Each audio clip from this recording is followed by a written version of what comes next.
இந்த பாசிச கும்பலோடு கூட்டணி வைத்திருக்கக்கூடிய எந்த கட்சியாக இருக்கட்டும், இந்த கூட்டணி ஆட்சி அரியணையில் ஏறிவிடாமல் இருப்பதற்கு யாருக்கு வாக்களித்தால் இவர்கள் தோற்கடிக்கப்படுவார்களோ அவர்களுக்கு வாக்களிக்கணும். ஏனென்றால் இதில் முஸ்லிம் சமுதாயம் விழிப்புணர்வோடு இருக்கணும்.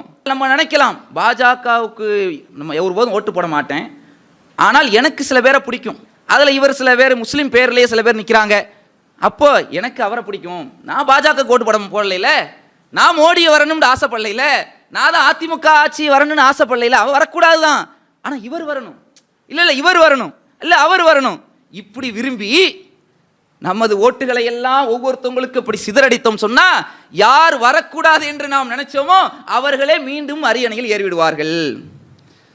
இதான உத்தரப்பிரதேசத்தில் நடந்துச்சு, இதானுங்க பீகாரில் நடந்துச்சு. இஸ்லாமியர்கள் சிறுபான்மையினர்களுடைய வாக்குகள் எல்லாம் சிதறடிக்கப்பட்டு யார் ஆட்சி கட்டிலில் உட்காரக்கூடாது என்று ஓட்டு போட்டாங்களோ அவர்களே மீண்டும் அரியணையில் ஏறினாங்களா இல்லையா?